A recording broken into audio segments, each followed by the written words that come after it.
자, 오늘 이제 10장 나가려고 하고요. 이제 보면 오늘 요한계시록 10장이 이해하시기가 뭐 그렇게 어렵진 않습니다만 전반적으로 이제 저희가 앞에 부분을 좀 해왔기 때문에 뒤는 좀 더 빠르게 나갈 수 있지 않을까라는 생각을 해보고요.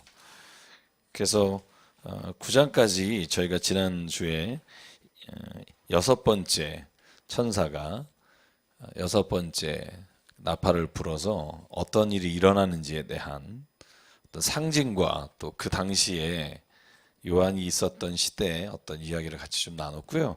여러분 10장에 보면 그 약간 삽입장처럼 되어 있습니다. 12장, 13장이 그래서 10장, 11장이 그래서 여러분 읽으시면서 여섯 번째 나팔을 불었으면 일곱 번째 나팔을 불어야 되잖아요. 근데 일곱 번째 나팔은 11장 마지막에 나오고요. 그 중간에 어떤 설명이 필요한 설명을 덧붙이고 있습니다. 근데 이 설명이 요한에게 주신, 그러니까 지금까지 요한이 들은 것을 이렇게 말하는 거잖아요. 또 본 것을 말하거나. 근데 사도 요한에게 직접적으로 주신 내용이 이제 10장에 관련된 이야기고요. 11장의 이야기는 또 다른 이야기가 여기에 삽입처럼 들어가 있습니다. 그러나 일곱 번째까지 있는 나팔을 부르는 이야기의 어떤 연속선상이 있으니까 저희가 한번 살펴보도록 하고요. 오늘 10장 1절부터 저희가 4절까지 같이 읽고 나가도록 하겠습니다. 읽게요. 시작. 내가 또 보니 힘센 다른 천사가 구름을 입고 하늘에서 내려오는데 그 머리 위에 무지개가 있고 그 얼굴은 해 같고 그 발은 불기둥 같으며 그 손에는 펴 놓인 작은 두루마리를 들고 그 오른발은 바다를 밟고 왼발은 땅을 밟고 사자가 부르짖는 것 같이 큰 소리로 외치니 그가 외칠 때에 일곱 우레가 그 소리를 내어 말하더라.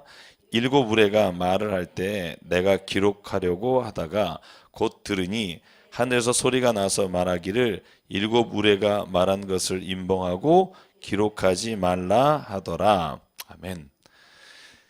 자, 이제 일곱 천사가 쭉 나오는 중에 여섯 천사가 나팔을 분 이후에 여기에 어떤 천사가 나오죠? 보면 1절에 보면 힘센 다른 천사. 여러분 그거 아시죠? 기운 센 천하천사. 죄송해요. 이 힘센 다른 천사 요한계시록에 3번 나와요.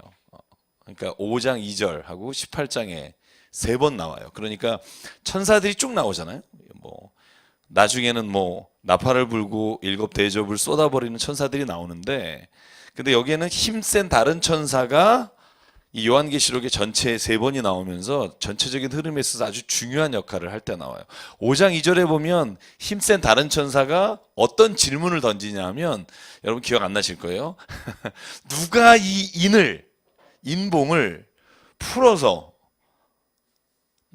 이걸 사람들에게 보여줄 수 있을까라는 질문을 던지는 게 힘센 다른 천사예요.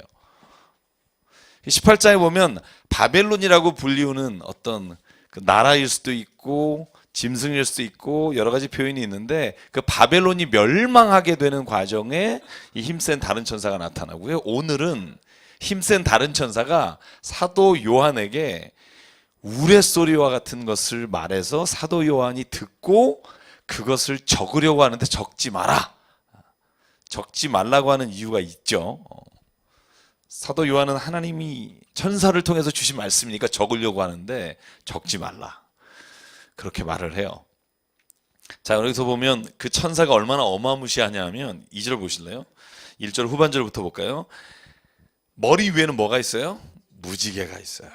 얼굴은 해 같고 발은 불기둥 같고 그 손에 펴 놓인 작은 두루마리를 들고 그 오른발은 바다를 밟고 왼발은 땅을 밟고 사자가 부르짖는 것 같이 큰 소리로 외치고 그때 일곱 우레가 소리를 내는 것까지 아주 엄청난 소리가 났다는 거죠.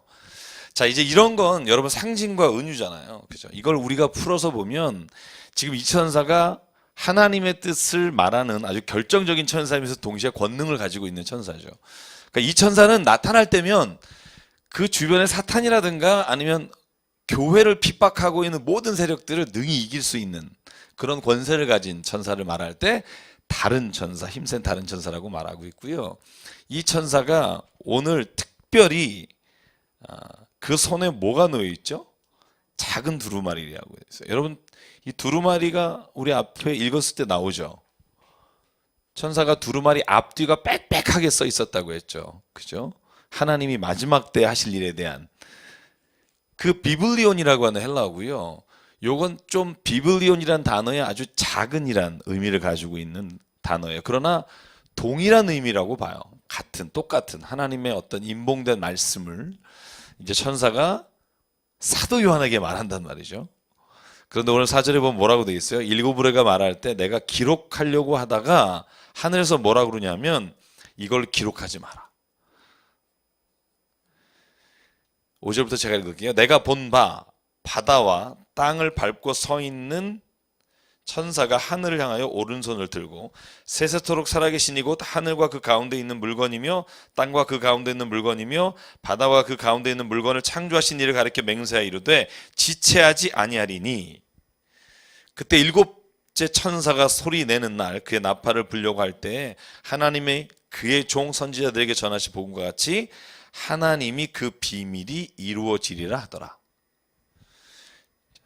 자, 8절부터 마지막 절까지 읽을게요. 왜 쓰지 말라고 했는지를 8절부터 읽을게요. 시작. 하늘에서 나서 내게 들리던 음성이 또 내게 말하여 이르되 내가 가서 바다와 땅을 밟고 서 있는 천사의 손에 펴 놓인 두루마리를 가지라 하기로 내가 천사에게 가서 작은 두루마리를 달라 한즉 천사가 이르되 갖다 먹어버리라.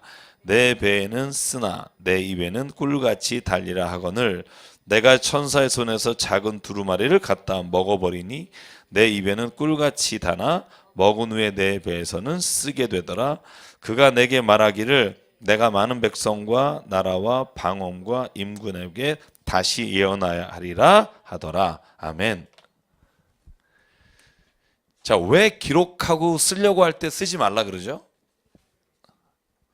예. 직접 주는 거죠. 그 말을 들은 거를 쓰면 오해 여지가 있잖아요. 그래서 두루마리를 줬는데 그 다음에 저는 결정적인 것 같아요. 그걸 어떻게 하라 그래요? 먹어라 이거죠. 먹어라. 사도 요한은 기록하려고 그랬어요. 쓰려고. 근데 하늘에 있는 소리가 나와서 천사에 있는 두루마리를 받아서 먹어라. 책을 먹는다는 게 여러분 책을 먹으면 어떻게 해요? 그죠? 이건 어떤 의미겠어요? 상징적인 의미라고 봐요. 그러니까 저는 이걸 묵상하면서 요한계시록에 다른 말씀도 참 많지만 우리가 요즘 필사하잖아요. 저도 지금 적고 있다가 며칠 지금 시간이 없어 못 적고 있는데 하나님의 말씀을 주실 때 우리는 그걸 듣고 잘 기록해서 필요할 때 그걸 이렇게 꺼내서 쓰기를 원하는 신앙일 수 있는데 저는 이 말씀 묵상하면서 무슨 생각했냐면 하나님이 우리에게 주시는 말씀을 주시는 이유는 먹으라는 거예요. 근데 우리가 보통 때 말하는 거하고 좀 달라요. 우리는 보통 이러잖아요. 입에는 쓰지만 몸에는 좋다 이런 표현 하잖아요. 야, 약 먹으면 입에는 쓰지만 네 몸에 좋으니까 먹어라. 근데 여기는 반대예요. 입에는 달지만 네 배에는 쓸 거다. 그러니까 먹어라 이거죠. 저는 그걸 바꿔서 말하면 이런 거예요. 우리가 말씀을 듣고 말하고 여기까지는 사실 괴롭거나 자신과 싸울 일은 별로 없어요. 그렇지 않으세요? 왜냐면 내가 아는 거 얘기하면 되고 모르면 잘못 알면 고쳐주면 되고. 근데 여기 먹고 배가 내가 먹어보니 배가 막 너무나 힘들고 막 창자가 끊어지는 것 같은 아픔이 있다는 거잖아요. 다시 말하면 저는 사도 요한에게 하나님께서 주시는 이 말씀의 전체적인 게 뭐냐면 말씀을 듣고 기록하고 입으로 말하는 것 이상의 의미를 가지고 있다는 거예요. 그 말씀이 내 삶이 되어야 된다는 거예요, 같아요, 저는. 그러니까 괴롭죠, 힘들죠. 다른 사람에게 말하는 건 그렇게 어렵지 않아요. 이렇게 살면 된다. 그죠? 선생님들이 그게 좋잖아요. 그죠? 이렇게 가르치고 그걸 사는 거는 걔네들이 나에게 큰 영향을 못 줄 때가 참 많지만 오늘 먹어라 라고 말할 때 저는 이 전체적인 요한계시록이 하고 있는 어떤 초점이 어디에 있을까? 저는 말씀을 먹다라는 표현이 굉장히 저에게는 또 이 말씀을 묵상하면서 저에게 또 다른 도전이 됐고요. 그래서 왜 여러분 지난주에 기억나세요? 말씀을 인중에 그리고 네 손목에 네 문설주에 다 붙여라 하는 것처럼 인을 받는다 할 때도 네 이마에 네 손목에 인을 받는다라고 말할 때 그러니까 단순히 말씀을 쓴다는 의미가 아니라 내 삶의 모든 영역에서 그 말씀이 살아서 역사하지 않으면 너는 말씀을 받은 사람이 아니다. 저는 이런 의미로 받아들여요.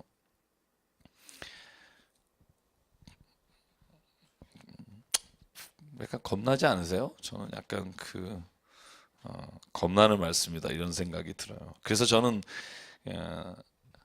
말씀을 내가 듣는다라는 것에서 한 발짝 더 나가면 내가 말씀을 체험한다 이런 말을 할 수 있겠죠. 말씀을 듣고 말씀을 말하는 것 그것은 사실 신앙에 있어서 누구나 어떻게 보면 할 수 있는데 이 체험한다는 말이 굉장히 어려운 말이에요. 그 말씀이 실제로 나한테 일어나서 내가 그걸 이게 이런 말이구나 라고 아하라고 깨달을 수 있는 단계에 가야 한다는 거예요. 성경은 참 좋은 말씀이다. 야 진짜 읽어보니까 참 나쁜 말 하나도 없네. 그런 말 있잖아요. 왜 믿어서 나쁠 거 없어 이렇게 시작하잖아요. 근데 믿어서 나쁠 거 없는 게 아니라 내가 알아서 나쁠 게 없는 게 아니라 이제 그게 내가 먹어서 나한테 체험이 돼야 되는 거죠. 그래야 뭘 할 수 있냐면 그 다음에 하늘에서 소리가 들려서 사도 요한에게 부탁하는 게 있어요. 그게 뭐냐면 맨 마지막 절에 네가 이것을 그가 나에게 말하기를 그 밑에만 11절만 읽어볼까요? 시작. 그가 내게 말하기를 내가 많은 백성과 나라와 방언과 임금에게 다시 예언하여야 하리라 하더라.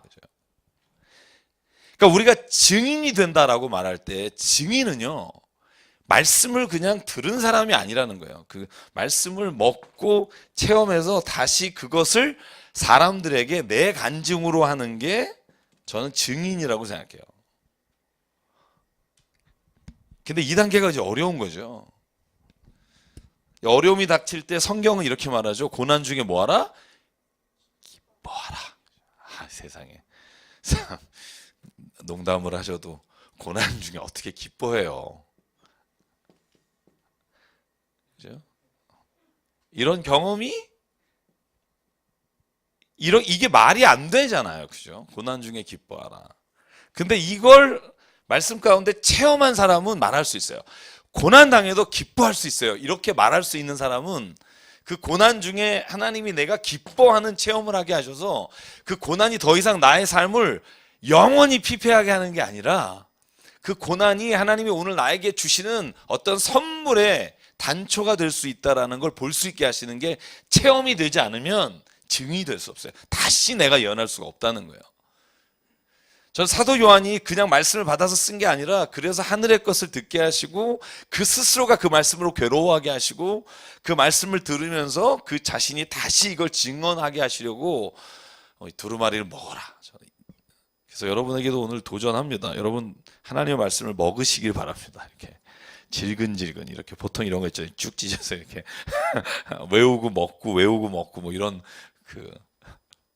그런 분이 있었어요, 실제로. 그죠? 농담 같지만. 네? 그죠. 실제로 저는요, 제가 해본 거는 이제 먹지는 않았고, 배우고 잠은 잡았어요. 영어 사전, 뭐 성경 이런 거 이렇게 배우고 자면 외워진다 그래가지고, 한번 이렇게 배우고 잔 적이 있었으나, 머리만 아프고 목만 뻐근했던 기억이 나고요. 오늘 하여간 사도 요한에게 주신 이 말씀의 핵심이 뭐냐면 10장 이 작은 비블리온이에요. 비블라리디온이라고 돼 있는데 이게 아주 똑같은 의미의 책을 의미하는 단어고요. 이게 하나님의 모든 기록된 말씀들이 있는 것을 이 작은 책 혹은 하나님의 두루마리. 그러니까 여러분 왜 헷갈리냐면 5장 2절에는요 두루마리라고 번역이 돼 있어요. 두루마리라고. 여기는 책이라고 번역돼 있고. 근데 둘 다 단어는 똑같은 단어예요.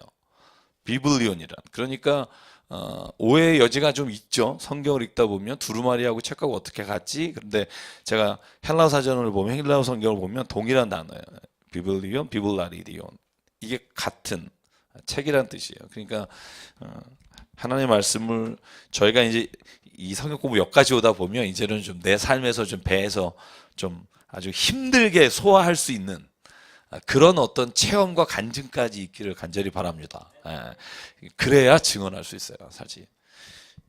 제가 설교할 때는 아니 어디 가서 말씀을 볼 때 아무것도 염려하지 말고 모든 일에 기도와 간구로 너희 구할 것을 감사함으로 하나님께 아뢰라. 그러면 모든 지각이 뛰어나신 그리스도의 평강이 예수 안에서 너희의 마음과 생각을 지키시리라 이렇게 얘기했단 말이에요. 근데 그건 말이란 말이에요. 아무것도 염려하지 말고 모든 일에 기도와 간구로 너희 구할 것을 감사함으로 아뢰라. 제가 이거 말은 할 수 있어요. 외워서든 어떻게 해서든 말은 할 수 있어요. 근데 이게 내 삶의 고백이 돼서 나오는 거하고 내가 그걸 그냥 읽어서 얘기하는 거하고는 근본적으로 다르다는 거예요. 그럼 그걸 내가 외워서 할 수 있으면 어떻게 해야 돼요? 염려할 일이 생겼을 때 염려보다 감사함으로 하나님께 아뢰는 경험이 있고 그러므로 인해서 내 안에서 하나님께서 이루셨던 체험이 있으면 강력하게 말할 수 있어요. 고난 중에 혹은 염려 중에 하나님께 감사하십시오. 근데 만약 그런 체험이 없으면 이렇게 얘기할 수밖에 없죠. 성경은 그렇게 말하고 있습니다. 그러나 나도 아직 조금 여기에 대해서는 의문이 가지만 한번 해보라니까 해보십시오. 네.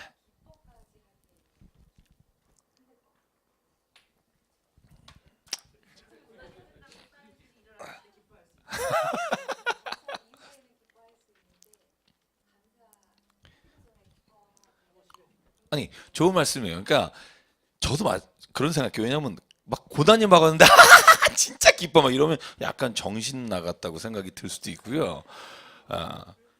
그렇죠. 근데 말씀하신 것처럼 어려움과 고난이 왔어요. 근데 진짜 그 순간에 하나님 앞에 이렇게 기도했단 말이죠. 그리고 내 안에서 감사의 제목을 찾고 그런데 그것이 지나간 후에 제가 여러분에게 그걸 읽어드렸는지 모르겠는데 믿음이란 앞으로 일어날 일에 대한 확신을 가지고 지금 그것을 땡겨서 기뻐하는 것이 믿음이다. 이런 책에 그런 구절이 있는데요. 마찬가지로 그렇게 내가 기도하면서 그 어려움을 이겨내고 나서 하나님이 내 안에 캐릭터, 성품을 바꾸시고 내 삶의 모든 것에 대해서 바꾸신 걸 보면 다음에 그런 일이 왔을 때는 그 다음에는 앞의 경험이 야 이것도 나한테 무엇인가 하나님께서 주시기 위한 선물이 될 거야 하고 감사 정도 할 수 있게 돼요. 그런데 또 그 다음에 이 경험이 또 한 번 쌓이면 이제 미리 기뻐할 수 있게 되죠. 왜냐하면 이 고난이 하나님께 내게 승리를 주시는 하나님의 영광이 될 것입니다. 다른 사람의 이것이 하나님이 나를 통해서 쓰시는 게 될 겁니다. 그러면 저는 그래서 체험이 한 번으로 끝난다고 생각하지 않아요. 성경은 그래서 어떻게 보면 끊임없이 우리가 하나님을 향해서 이 체험이 쌓여지고 하늘나라에 갈 때까지 그 체험이 점점 하나님께 가까이 간다 이런 표현이 있잖아요. 그죠? 매일 가까이 가는 경험이고 그래서 매일매일 더 이것이 쌓여져야 하는데 이것이 쌓이지 않는 게 문제인 거죠. 왜냐하면 쌓이지 않는 이유는 그것을 하나님의 말씀대로 내가 생각하지 못하기 때문에 그래요. 우연히 됐을 거야. 야, 기가 막히게 타이밍이 이렇게 생각하면 그 다음에 내가 지금 겪고 있는 일에 대해서 신앙적 관점으로 보질 못하는 거죠. 제가 이제 학기가 시작해서 대학에서 이제 그 목회자 하는 분들을 이제 가르치면서 제가 첫 시간에 늘 하는 게 있어요. 제가 여러분에게 성경 꿰뚫어 읽기 첫 시간에 한 게 있어요. 팩트와 인터프리테이션과 이벤트라는 얘기를 꼭 해요. 그죠? 세상에 있는 모든 일, 팩트라는 거 있잖아요. 그 팩트는 그 자체로 있지 않아요. 누구나 자기가 해석하는 틀을 가지고 그 팩트를 본단 말이죠. 그러면 그게 나한테 사건이 되는 거예요. 어떤 일이 나에게 왔단 말이에요. 팩트예요. 근데 그걸 내가 하나님이 오늘 나에게 이 일을 하시려고 이렇게 하셨구나. 그 팩트를 바라보면 그 팩트가 나에게는 굉장히 하나님의 역사적 사건이 되는 거예요. 제가 창세기 22장 제일 이해하기 어려운 부분이잖아요. 그죠? 하나님이 갑자기 자고 있는 아브라함에게 아들 죽여라. 그러니까 네. 그리고 가는 장면 여러분 이게 어떻게 성경 안에서 은혜가 되는 말씀이에요. 이건 은혜가 잘 안 되죠. 근데 왜 그게 은혜가 돼요? 우리가 그걸 해석하는 인터프리테이션, 해석하는 시각이 우리의 관점이 하나님이 주신 신앙의 관점으로 그것을 보니까 나에게는 그게 하나님께서 절대로 네 아들 해하지 않을 것이다 라는 사실을 아브라함을 통해서 우리가 믿고 보면 그 사건이 다른 사건이 되는 거예요. 근데 해석의 틀을 야 신이 왜 아들을 죽이라 그러냐 하고 다른 눈으로 보면 그건 믿음의 어떤 과정이 아니라 또 하나의 시험의 과정이 될 수 있다는 거예요. 그래서 저는 신앙은 우리의 눈과 시각을 바꾸는 거라고 생각해요. 어떤 툴로 볼 거냐.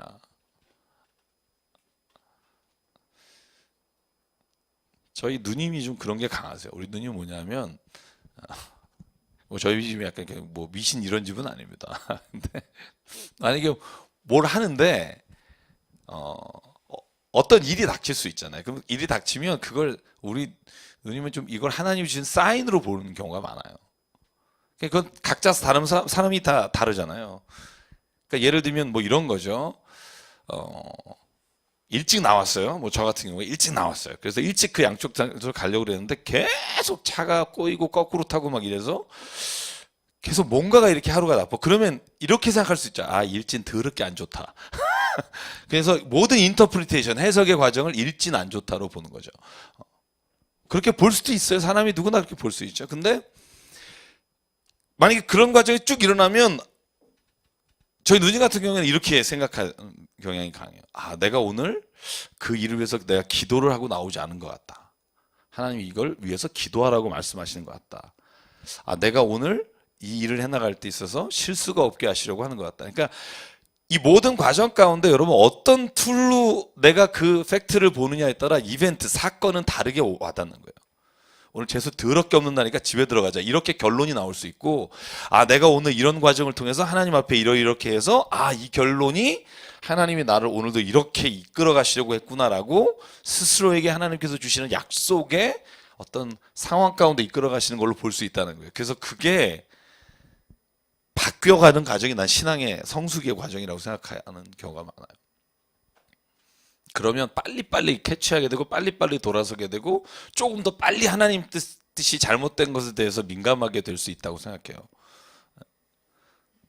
그래서 오늘 사도 요한에게 주신 이 10장의 말씀은 저는 그래서 거기에 초점을 둔다고 봐요. 요한계시록에 나오는 사건이나 이런 것들을 잘 알아서 어떻게 오는지 종말에 관한 것들을 잘 알아서 대비하려는 게 아니라 이 모든 사건이 너의 삶에 있어서 네가 먹고 삶이 되는 과정이 되는 것으로 강조하는 말씀이 되고요. 그리고 나서 이제 우리 11장에 넘어가면요. 11장에 또 연속해서 아직 7째 나팔을 불질 않아요. 처음에.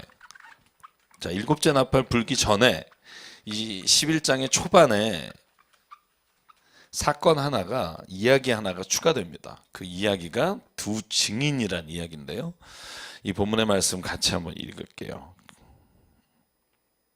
3절까지만 읽고 그 다음에 제가 같이 나눌게요. 시작.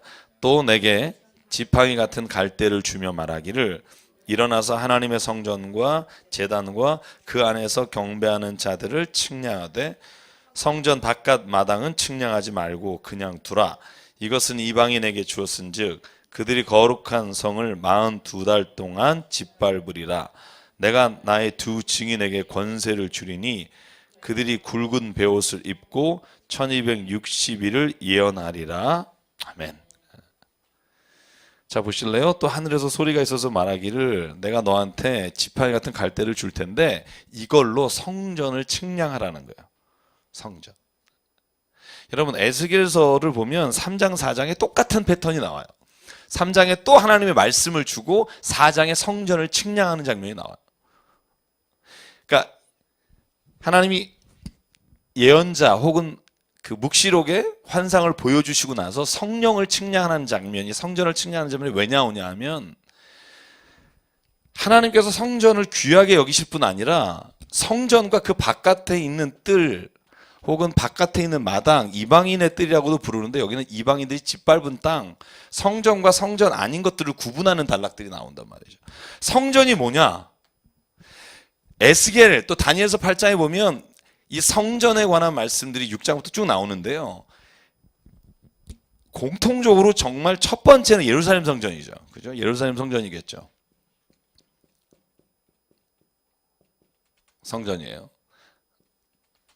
두 번째로 말하면 이 성전이 사도 바울도 고백하지만 교회예요, 교회. 그죠? 고린도서 3장 16절이죠. 너희는 모르냐 너희가 하나님의 성전인 것과 너희 안에 하나님의 영이 거하시는 줄 알지 못하느냐.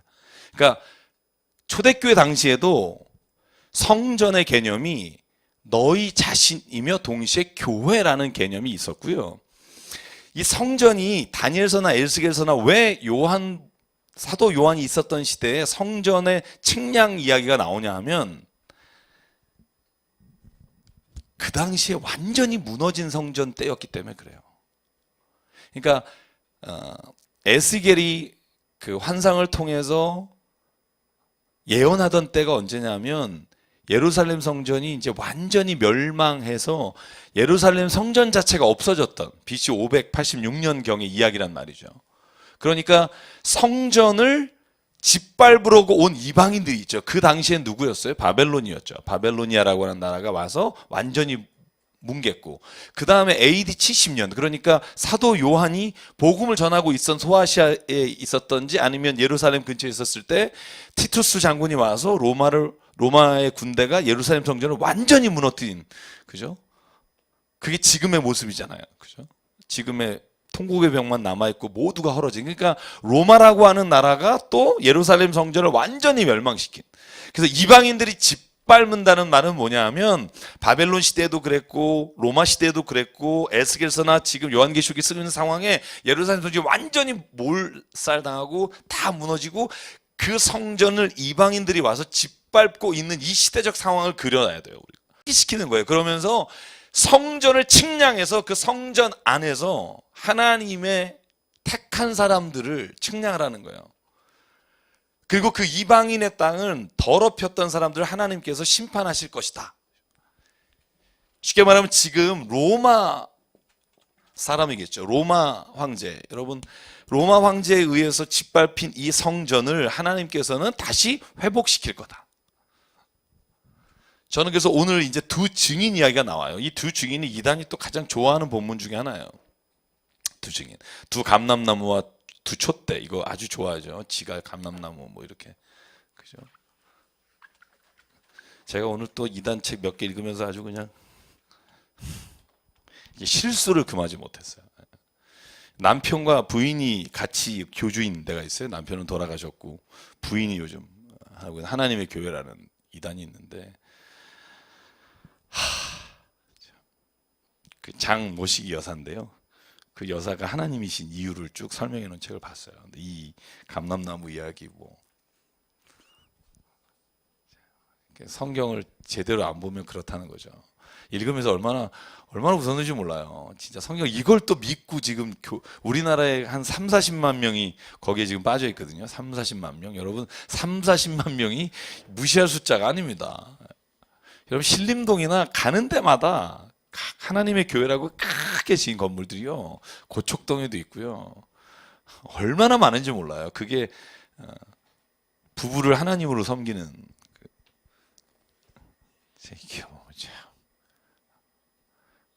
그렇죠. 두 증인에 대해서 이야기를 드릴게요.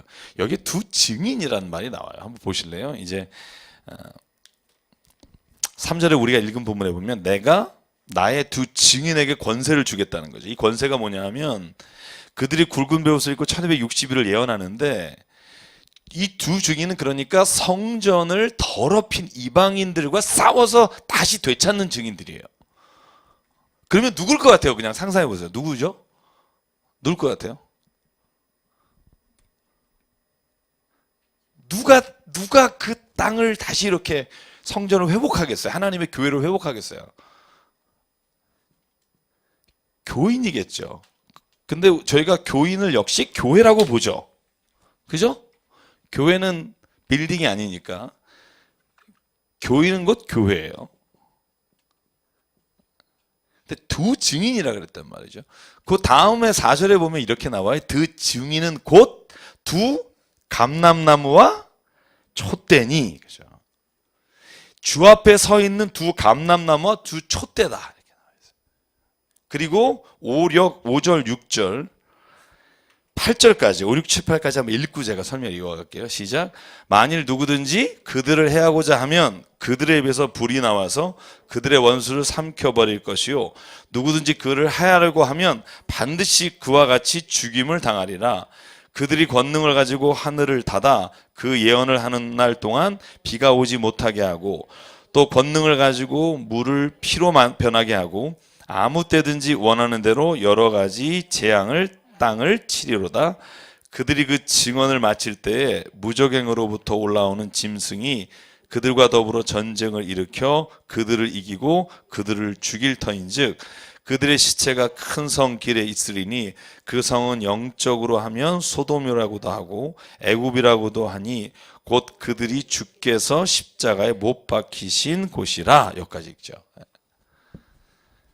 자, 두 증인이 곧 두 감람나무고요. 또 두 등대 혹은 촛대. 자, 이 두 감람나무라는 말이 어디에 나오는 줄 아세요? 구약에 제일 많이 인용되는 스가랴 4장이에요. 스가랴 4장에 보면 두 감람나무가 예루살렘이 멸망됐던 그 당시에 어떻게 하나님이 회복시키는지에 대한 설명을 하는 본문이 스가랴 4장이에요. 한번 스가랴 4장 잠깐 볼까요? 성경으로. 거기에 이 두 감람나무가 뭐라고 얘기하는지를 정확하게 써놨단 말이죠. 그런데 이 본문을 읽지 않고 여기에 나오는 두 감람나무가 누구다 말하는 것 자체가 이제 넌센스라는 것을 알 수 있어야 돼요. 성경은요, 성경 안에 답이 있다고 하는 이단의 말은 맞는데 그 사람들은 자기가 하고 있는 거에 맞춰서 껴맞추는 거고 성경을 성경 안에서 찾을 수 있는 눈이 그래서 바르게 열려야 한다는 거죠. 보실래요? 스가랴 4장 11절에서 14절. 누가 헛소리하면 이거 그냥 읽어주시면 돼요. 스가랴 4장 11절에서 14절. 찾으셨나요? 제가 같이 읽을까요? 시작. 내가 그에게 물어 이르되 등잔대 좌우에 두 감람나무는 무슨 뜻이니까 하고 다시 그에게 물어 이르되 금 기름을 흘리는 두 금관 옆에 있는 이 감람나무 두 가지는 무슨 뜻이니까 하니 그가 나에게 대답하여 이르되 내가 이것이 무엇인지 알지 못하느냐 하는지라. 내가 대답하되 내 주여 알지 못하나이다 하니 이르되 이는 기름 부은 받은 자 둘이니 온 세상의 주 앞에 서 있는 자니라 하더라. 아멘. 그러니까 두 감람나무를 지금 뭐라고 말해요? 스가랴는 온 세상의 주님 앞에 서 있는 자, 그러니까 모든 하나님 앞에 경건하여 하나님의 구원을 받은 자, 그 모든 사람이 두 감람나무라는 거예요. 그러니까 여기에 나오는 두 증인 혹은 두 감람나무, 두 촛대는 앞에서 여러분 2장에서 5장 사이에 7촛대라고 나오는데 7촛대는 곧 뭐라? 교회라 말한단 말이죠. 그러니까 이거는요, 다른 뭘 할 필요가 없어요. 성경이 요한계시록 정확히 말하는 게 뭐냐면 여기에서 두 증인이 나중에 무적행에서 올라온 짐승에게 고난을 당하고 죽임을 당하지만 결국은 승리하게 되는데 그 승리하는 게 뭐냐면 교회예요. 하나님 앞에 온전하게 서 있는 사람들이 두 증인이며 마지막 때에 무적행에서 올라온 사탄과 싸워 이길 자가 교회라는 거예요. 근데 다시 말하면 저와 여러분이라는 거죠. 이길 준비가 돼 있어요? 이렇게 한판 붙을 준비가 와라 이렇게 한판 붙을 준비가 돼. 여러분 세상에요 정말 사탄의 권세와 악한 세력이 정말 많아요. 저는 제가 요즘은 그걸 좀 이렇게 보인다 그러면 좀 약간 여러분 이상하게 생각할 거고, 그러니까 정말 그 사람이 악한 게 아니라 그 사람의 사로잡힌 악한 생각들에 대해서 생각을 좀 많이 하게 돼요. 근데 그걸 어떻게 이길 수 있을까? 제가 어느 분하고 지난주에 상담하면서 그런 얘기 드렸거든요. 마태복음 20장 이해할 수 없는 말인데 제가 설교할 때 여러분에게 한 말씀 드렸는데 그걸 말을 왜 성경에 써놨냐 이런 얘기 하시는 분이 있어요. 또 그렇게 생각할 수밖에 없고 그러니까 마태복음 20장이 그런 거잖아요. 예수께서 주인으로 표현하면 아침 9시에 와서 일하는 사람, 11시에 일하는 사람, 1시에 일하는 사람, 4시에 일하는 사람, 5시에 일하는 사람, 그죠? 6시까지 일했는데, 그죠? 다 임금 줄 때 한 데나리온씩 밖에 안 주니까 12시간 일하는 사람이 열받아서 아니 나랑 쟤랑 1시간 일하는 애하고 나하고 똑같이 주는 법이 어딨냐라고 할 때 성질 내잖아요. 그게 세상의 정의잖아요. 정의. 정의로운 거죠. justice. 일 안 한 사람에게는 무노동 무임금. 일한 사람에게는 임금 주고. 이게 세상이 당연한 거고 이게 지켜져야 이 세상은 유지되잖아요. 근데 예수께서는 왜 그런 당연한 세상을 이끌어가는 당연한 정의로운 일에 대해서 왜 그 질문하는 사람, 왜 그것에 대해서 반기를 드는 사람에게 오히려 책망하고 그를 내쫓느냐 하는 거죠. 예수님 그럼 세상 안 돌아가요. 무노동은 무임금 해야죠. 열심히 하는 사람 줘야 되고. 그래서 어제 공직자들도 뭐 그런다 그러나 보겠어요. 공직자들이 그렇게 하는지 뭐 법이 통과됐다 뭐 법이 됐다 그러는데 저는 이런 생각을 해요. 제가 늘 이 설교 말씀할 때 제가 이것을 우리가 세상을 바라보는 이 세상에서 주는 가치관으로 보는 게 아니라 우리가 그냥 심정적으로 보는 세상에서 우리가 정말 그렇게 되기를 원한다는 눈으로 보면 제가 오후 5시에 아침 9시부터 일용직 노동자가 기다리고 있는데 자기를 아무도 데려가지 않고 오후 5시에 마지막 일에 막판에 쓸 사람이 없어서 데려가서 일한 사람에게 1시간만 일한 돈을 주면 되는데 만약에 그 사람이 추운 데서 9시간을 일자리를 찾으려고 앉아 있다면 만약에 그 주인이 그걸 보고 어차피 한 대나리 하루 품삯이니까 1시간 일한 사람이 12시간 일한 사람에게 주인이 가진 돈으로 더 주는 거잖아요. 예를 들어서 12시간 일한 사람 임금 뺏어서 준 게 아니라 주인이 가지고 있는 자기의 여력으로 주는 거잖아요. 근데 그 오후 5시에 떨고 있다가 간 사람이 우리 아들이라고 생각해 보자고요. 내 아들. 만약에 내 아들이 7시간을 일용직 노동자인데 일을 못 얻어서 추위에 떨면서 자기가 먹여야 될 자식이 있는데 일을 못 했는데 겨우 5시에 부름을 받아서 1시간 일했고 당연히 임금을 못 받을 거라고 생각했는데 주인이 하루의 품삯을 줬을 때 우리가 불평하겠냐는 거죠. 정의롭지 않아요. 그러면 안 됩니다 라고 말하는 게 아니라 하나님은 우리를 바라보실 때 정의로운 것보다 먼저 보시는 게 있다는 거예요. 그게 하나님의 사랑의 법이죠. 근데 이 땅에서는 안 돼요. 왜냐하면 인간이라는 욕심이 끊임이 없기 때문에 내가 정당하게 일한 것 이상의 대가를 누군가에게 받는 것은 견디지 못한다는 거예요. 그래서 하나님이 그 비유를 하늘나라를 비유로 말씀하시면서 하나님이 생각하시는 세상에 대해서 말씀하시면서 주신 말씀이란 말이에요. 저는 우리 가족하고 다른 사람하고 대하는 게 여러분 다르잖아요. 똑같으세요? 달라요. 전 저희 어머니가 운전하고 앞에 가시는데 비상등 켜시고 50km로 가면 어머니 조심히 가세요 하고 뒤에서 이렇게 도와드리며 갈 텐데 어떤 분이 내 앞에서 그러고 가면 못 참을 거예요. 그게 내가 가지고 있는 사람에 대한 생각들이고요.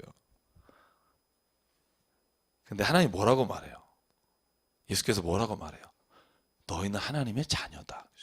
자녀는 뭐예요? 모두가 다 형제 자매고 모두가 다 가족이고 모두가 다 누군가 아플 때 제일 먼저 아파해주고 제일 먼저 그 사람을 감싸주고 싶은 그게 하나님의 눈에는 그런 사람들이라는 거죠. 정의보다 앞서야 되는 게 하나님의 사랑의 법이고 정의가 이 세상에서 살아가면서 많은 사람들이 한 희소성의 가치를 가지고 있는 누군가 가지면 덜 가질 수밖에 없는 이 세상에 보이는 것으로 인해서는 그럴 수밖에 없는 게 당연할 수 있지만 그러나 우리 그리스도인은 그 너머에 있는 걸 봐야 된다는 거죠. 그 너머까지 가야 된다는 거죠. 힘들지만 저는 이게 아까 말한 사도 요한이 그걸 먹으면 배에서 쓰다는 거죠. 사촌이 땅 사면 배가 아프다 이런 말처럼 쓴 건데 하나님의 나라를 체험한 사람에게는 그것이 하나님이 하셨습니다. 하나님 나도 이런 마음을 주십시오라고 가야 되는 거죠. 그러니까 교회가 결국은 어떻게 세상을 이기는가? 성경에 보면요. 하나님의 두 증인과 감람나무가 무장하고 핵폭탄 만들어서 세상을 이기는 말은 한마디도 없어요. 그가 오히려 이 세상에 선을 행함으로 교회가 세상 가운데 싸우면 하나님의 천사가 하나님의 영이 그 싸움을 이기게 하신다는 거예요. 저는 그게 진짜 하나님의 세상을 다스리는 법이라고 생각해요. 표면적으로 승리하는 게 아니라 내적인 승리고 영원한 승리는 어디에서 오냐 하면 저는 예수 그리스도가 오히려 십자가에 죽으신 것이 다시 사시는 근거가 된 것처럼 그리스도에게 두 증인에게 두 감람나무에게 두 촛대에게 승리할 수 있는 길은 저는 그것밖에 없다는 생각을 해요. 그 다음에는 그래서 이 두 증인이 고난당하는 거예요. 무적행에서 올라온 짐승에게 어떻게 되냐 하면 7절부터 보면요. 전쟁을 해요. 그런데 그들은 죽어요. 8절에 보면 그들의 시체가 성길에 있어요. 누구예요? 두 증인이에요. 교회가 오히려 예수 그리스도를 믿는 사람이 전쟁에서 지는 것 같고 죽는 것 같아요. 시체가 성중에 질비하게 쌓여 있어요. 마치 예루살렘 성전에 핍박과 전쟁으로 인해 이방인들에 의해서 멸망됐듯이. 그런데 잘 보실래요? 그걸 이렇게 비유해요. 그들의 시체가 성길에 있는 건 마치 예전에 소돔의 성에서 의인이 죽은 것처럼 애굽의 땅에서 하나님의 백성이 죽은 것 같이 마치 주께서 십자가에 죽은 것 같이 교회가 지는 것 같고 패망하는 것 같고 실패하는 것 같지만 그러나 하나님은 잘 보실래요? 그 다음에 9절 백성들과 족속과 방언과 나라 중에서 사람들이 그 시체를 사흘 반 동안을 보며 무덤에 장사하지 못하게 하리로다. 이 두 선지자가 땅에 사는 자들을 괴롭게 한 거로 땅에 사는 자들이 그들의 죽음을 즐거워하고 기뻐하여 서로 예물을 보내리라 하더라. 이 두 선지자가 두 증인이고요. 두 감람나무인데 잘 보실래요? 잘 보세요.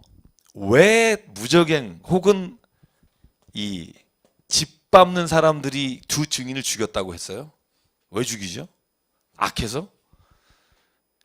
그들을 괴롭게 했다는 거예요. 10절에 보면 두 증인이 두 선지자가 땅에 있는 자들을 괴롭게 한 거예요. 뭐로 괴롭게 해요? 진리로 사랑으로 괴롭게 하는 거예요. 세상의 상위 1%가 99%를 갖는 게 이제 당연해진 세상이 돼버리는 거죠. 이제.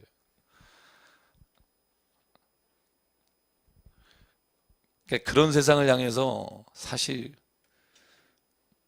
뭘 할 수 있겠어요.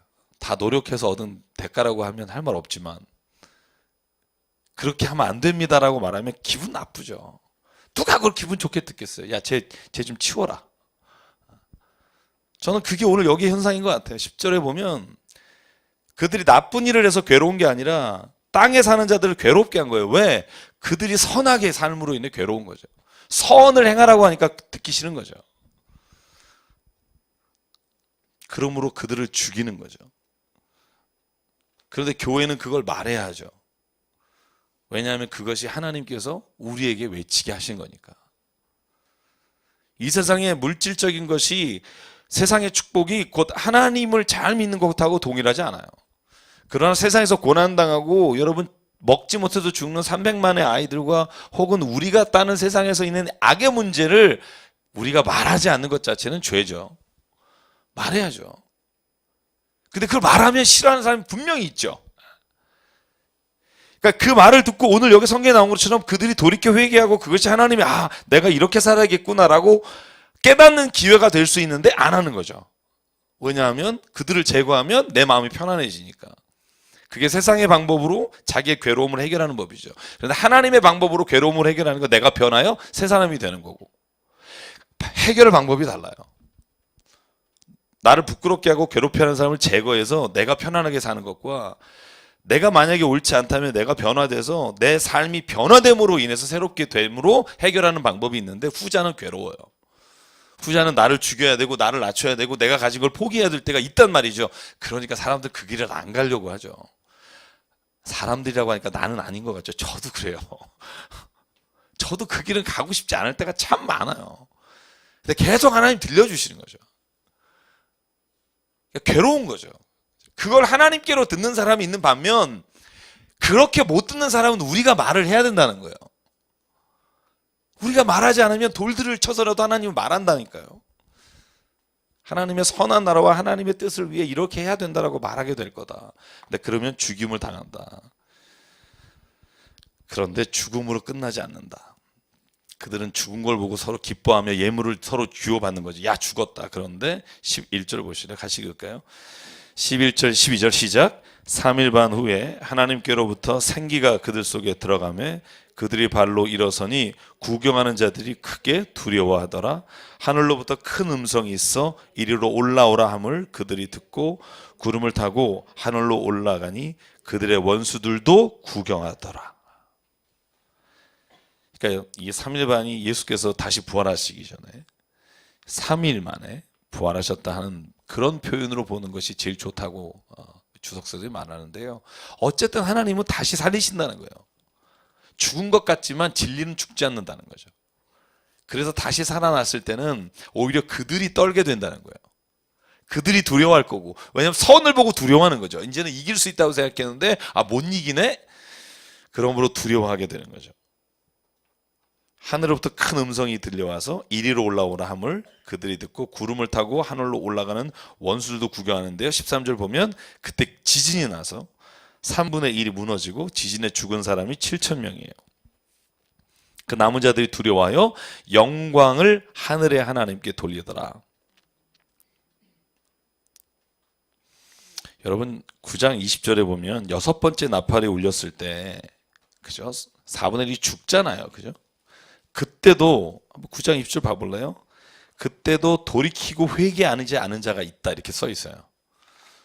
9장 20절 보면 이 재앙에 죽지 않고 남은 사람들은 손으로 행한 일을 회개하지 않고 오히려 더 여러 귀신과 보거나 듣거나 다니거나 하지 못하는 금은 동과 우상과 목석의 우상에게 절하고 살인과 복술과 음행과 도둑질을 회개하지 아니하는 그 사람들이 마지막 때 교회가 고난 가운데 핍박을 당해서 죽은 것 같은데 다시 일어나 예수께서 부활하신 것 보고 유대인들이 떨며 그런 것처럼 다시 교회가 다시 부활할 그때 회개치 않았던 자가 이제 하나님의 영광을 돌리는 자가 된다는 거예요.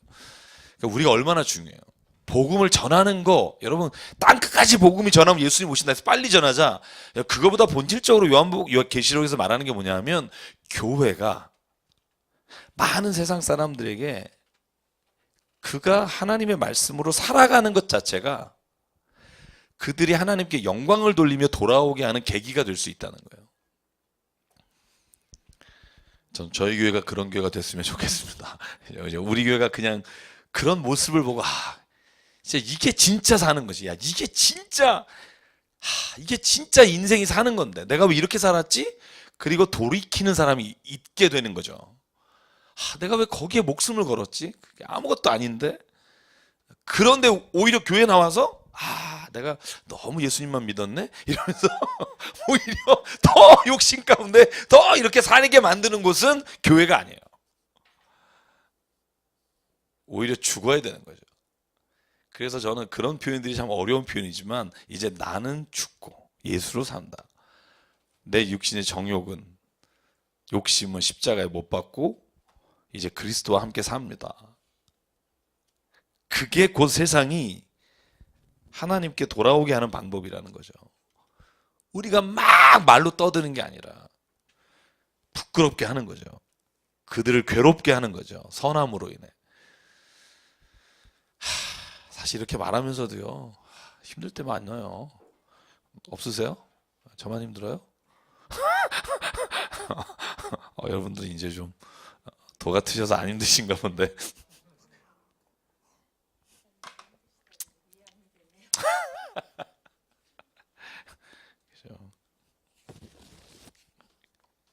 또 이렇게 말을 하는 또 하나님께서 주신 어떤 은사 중에 이렇게 가르치는 은사를 가지고 있기에 말을 해야 되니까 말하면 또 찔림을 얻어 또 괴롭고 힘드니까. 그래서 저는 목회를 그렇게 오래 막 연장해서 하시는 부분은 한편은 존경스러워요. 힘들지 않으신가? 힘들지 않으신가? 그 말이 자꾸 나를 찌르는데 얼마나 힘들까? 근데 그걸 연장해서까지 하시려고 하시는 건 참 둘 중에 하나겠죠. 대단한 믿음이 있거나 아니면 말씀대로 안 하거나.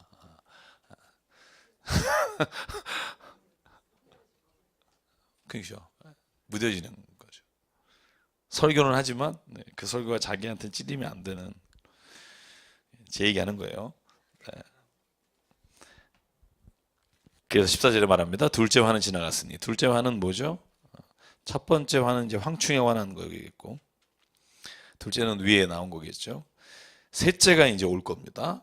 그래서 15절에야 일곱 번째 천사가 나팔을 붑니다. 같이 읽어볼게요. 15절부터 우리가 19절까지 함께 그냥 읽을게요. 시작.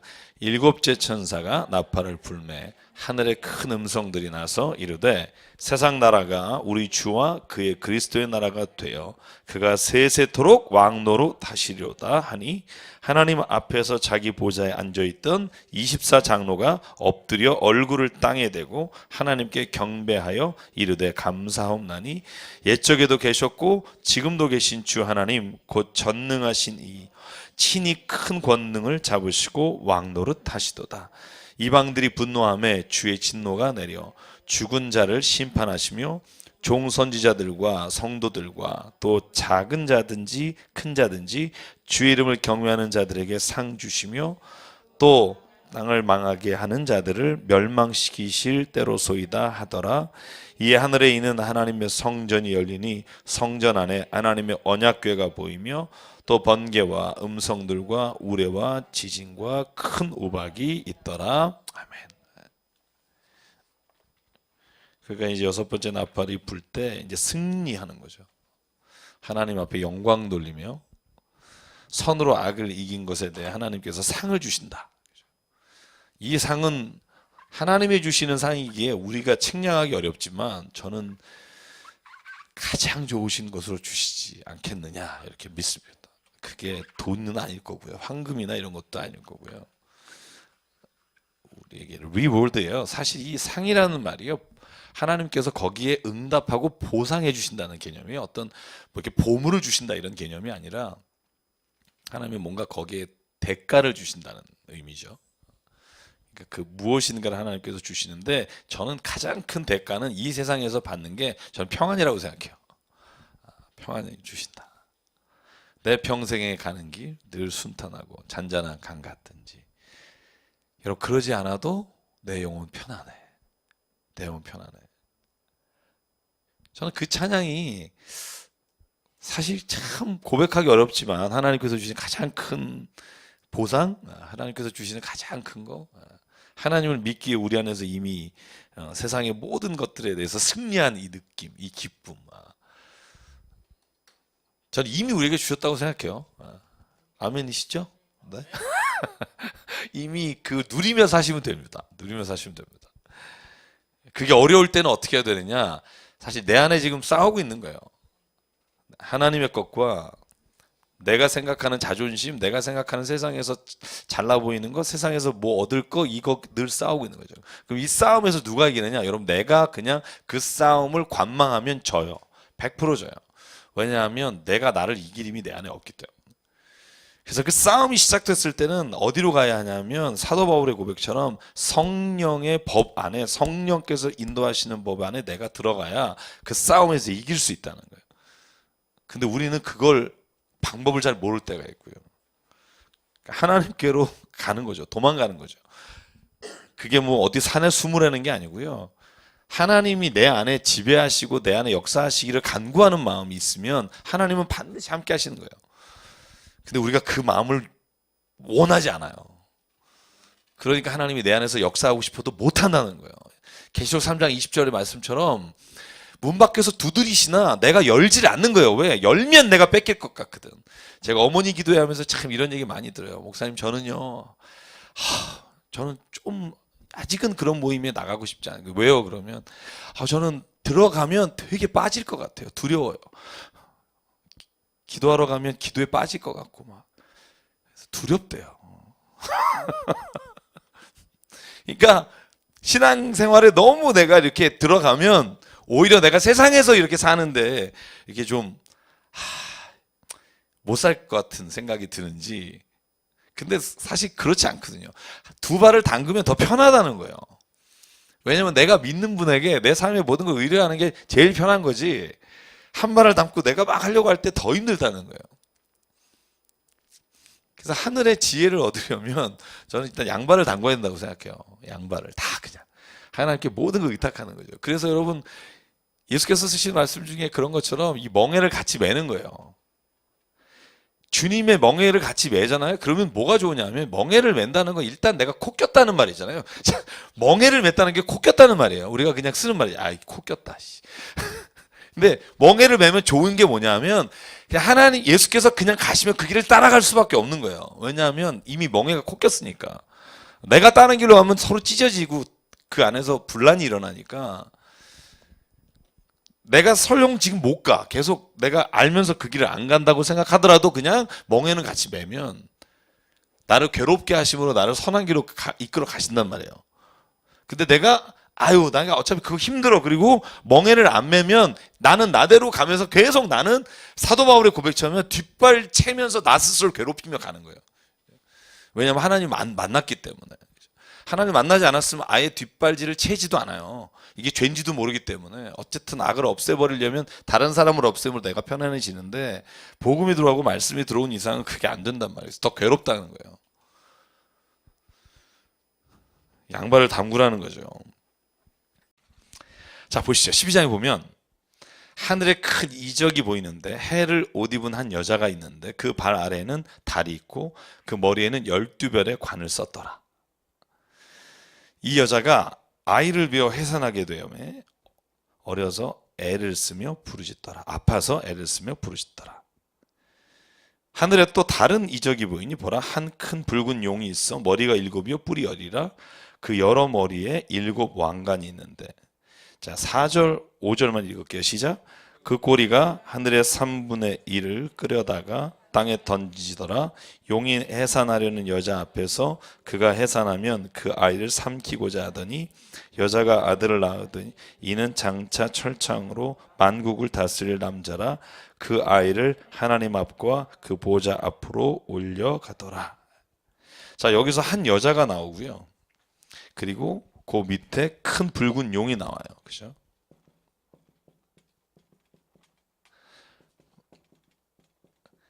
참 성경 해석 어렵다고 하시는 분 있는데요. 제가 진짜 왜 쉬운 줄 알려드릴게요. 다 얘기하고 있어요, 뒤에. 붉은 용이 뭐라고 써놨죠, 밑에? 붉은 용은 곧? 몇 절인지 모르세요? 9절. 뭐라고 써있죠? 큰 용이 내쫓기니? 옛뱀? 곧 마귀라고도 하고 사탄이라고도 하며, 그죠? 큰 붉은 용이 뭐예요? 마귀라고도 하고 사탄이라고도 하는 거예요. 그죠? 우리가 말하는. 옛날에 별이었는데 하늘의 3분의 1이 별에 떨어졌다. 원래 하나님과 함께 있었는데 그게 이제 사탄과 귀신이라는 거죠. 우리가 보통 붉은 용, 마귀다, 사탄이다 말을 하고 여기에 저는요 이것도 머리가 7이요 뿔이 10이더라. 이거 가지고 또 별의별 상상과 막 이게 그 상상의 나래를 펴는 해석들이 정말 많은데 성경에 찾아보실래요? 17장 10절? 요한계시록 17장 10절에 뭐라고 말하고 있나? 그냥 다 가르쳐 줘요. 17장 10절 같이 한번 읽어볼까요? 찾으셨나요? 시작. 또 7 왕이라 5은 왕하고 하나는 있고 다른 하나는 아직 이르지 아니하였으나 이르면 반드시 잠시 동안 머무르리라. 전에 있었다가 지금 없어진 짐승은 8째 왕이니 7 중에 속한 자가 그가 멸망으로 들어가리라. 내가 보던 10뿔은 10왕이니 아직 나라가 얻지 못하였으나 다만 짐승과 더불어 임금처럼 한동안 권세를 받으리라. 아멘. 9절부터 보면요 그런 거예요. 7 머리는 7 왕이고 10뿔은 10왕이에요. 그러니까 그 7 왕과 10 왕이 누구냐에 대한 해석은 조금씩 다를 수 있지만 이것이 UN 10개국이다. 지금 23개국 넘었단 말이죠. 옛날에 저 고등학교 때 10개 모이면 세상에 아마겟돈 전쟁이 유럽에서 일어나서 뭐 이랬던 책들은 이제 끝난 거고요. 그죠? 그러니까 해석은 마음대로인데 이걸 강요하면 안 된다고 하는 거고 여기서 7뿔 7 왕이고요. 7 머리 7 왕이고 10뿔도 10왕이에요. 그래서 10뿔은 보통 로마의 황제들을 일컫는다고 봐요. 7뿔은 지금 그 전에 있었던 역사적으로 있었던 7개 제국으로 보느냐 아니면 이 나라를 어떤 나라로 보느냐 해석은 사람마다 조금씩 달라요. 제가 다음 주에 정리를 해드릴게요. 어떤 사람이 어떤 나라들에 대해서 말하고 있는지를. 중요한 건 뭐냐면, 그러니까 여기에 나오는 건 붉은 용이 뭐냐, 혹은 일곱 머리나 열 뿔이 지금 누구냐, 이거에 자꾸 초점을 맞춰서 생각하면 해석이 산으로 간다니까요. 예수 그리스도가 이 땅에 오셔서 핍박은 있었고요. 하나님의 나라에 대해서 침범하는 자가 있었고요. 그건 역사가 계속 일어날 거예요. 앞으로도 계속 날 거예요. 그거에 대한 상징적 혹은 실질적 그 당시에 있었던 나라들에 대한 이야기고, 대표적인 게 로마 아니겠어요? 바벨론의 용, 그러면 바벨론이라는 게 로마를 상징하는 거고, 그 당시에 로마라고 하는 말을 쓰면 이 책 자체가 다 죽게 되니까 그 당시 바벨론은 곧 로마라고 표현하는 거라고 해석하는 게 가장 적절한 해석이라는 말이죠. 그럼 여기 한 여인이 누구냐는 거예요. 한 여자가 아기를 낳잖아요. 가장 보편적인 해석은 이렇게 뭐 별의별 상상하지 마시고요. 무슨 하갈 해가지고 또 하갈로 가는 사람이 있는데, 제가 이건 누가냐면 아까 말한 그 이단이에요. 하갈이 여기 한 여자고, 그 하갈이 한 여자가 애를 낳대요. 그게 하나님이라는 거죠. 그 장모 여사고. 그걸 진짜로 이렇게 신학적으로 써놨다니까요. 한번 여기는 그냥 우리 교회라고 봐요. 왜 그러냐면 한 여자에서 한 아기가 나왔는데, 그 아기는 어떤 아기냐면 하나님께서 장차 만국을 다스리리라. 그러니까 교회를 하나님이 세우시고 주님이 머리가 되셨고 주님이 반석이 되셨는데, 지금 사도 요한이 살고 있던 시대에는요, 교회가 복음을, 예수 그리스도를 전하는단 말이죠. 그런데 이 예수 그리스도를 전하는 것을 이 붉은 용 혹 그 17머리나 10뿔이 못하게 한다는 거예요. 결국은 그래서 어떻게 되냐면 한 여인을 죽이려고 하다가 이 아이를 죽였어요. 여기 본문에 보면, 다음 주에 정리할게요. 죽였단 말이죠. 그럼 요약하면, 죽였는데 그걸로 끝나는 게 아니라 그 여자가 난 또 다른 아이들이 있다는 거예요. 그들이 죽은 아이를 대신하는 거예요. 거기만 한번 볼게요. 17절. 자, 15절부터 같이 읽고 마칠게요. 시작. 여자의 뒤에서 뱀이 그 입으로 물을 강같이 토하여 여자를 물에 떠나려고 하려 하되, 땅이 여자를 도와 그 입을 벌려 용의 입에서 토한 강물을 삼키니, 용이 여자에게 분노하여 돌아가서 그 여자의 남은 자손 곧 하나님의 계명을 지키며 예수의 증거를 가진 자들과 더불어 싸우려고 바다 모래 위에 서 있더라. 그 여인이 낳은 다른 남은 자손이 누구냐면 우리의 그리스도인, 그죠? 예수를 따라 살아가는 크리스찬, 그리스도인이 이 땅에 남아서 이제 다시 그 용과 싸움을 하는 거예요. 약간 이런 판타스틱 대서사시 같잖아요. 그죠? 용이 그 여인을 해하여 아이를 죽였으나 그 여인의 남은 자손인 우리가, 그리스도인이, 교회가 다시 이 세상의 붉은 용과 싸우는 거예요. 그러니까 이게 지금 사도 요한이 그 당시에 로마 앞에서 죽어가며 시들어가는 교인들에게 우리가 바로 그 예수 그리스도의 남은 자손입니다. 여러분, 이런 선언이란 말이죠. 다음 주에 자세히 한번 이 본문을 그래도 조금씩 볼 텐데요. 사도 요한은요, 지금 그 얘기를 하고 싶은 거예요. 우리 교회가 어떤 것이냐. 예수의 피값으로 사서 예수를 대신하여 이 땅에서 싸워가는 영적인 전투를 하고 있는 하나님의 자손이다. 여러분, 이 정도 자신감은 좀 있었으면 좋겠어요. 그죠? 오늘 나에게 그런 어떤 사탄의 공격 대상이, 그러니까 그리스도 예수에게서부터 교회로 바뀌는 거예요. 왜냐하면 그리스도께서는 이제 하늘에 가셨고 이 땅의 교회가 그 싸움을 계속해서 해나가는 거죠. 그래서 저희는 영적인 싸움을 하는 겁니다. 하늘의 권세 잡은 자와, 이 하늘의 권세 잡은 자는 하나님이 아니고요. 이 공중 권세라는 건 이 땅의 공중 권세를 잡았다. 이 표현도 상징적인 표현이지만 동시에 진짜 실제로 우리 가운데 일어나는 거죠. 악한 것들이 진리가 되며 이 땅에서 선한 것들이 악한 사람들에 의해서 미련한 것이라고 치부되는 사회가 돼버리는 거죠. 그것과 싸워야 되는 거죠. 그런 믿음이, 은혜가 우리에게 있기를 원합니다. 네. 기도하겠습니다.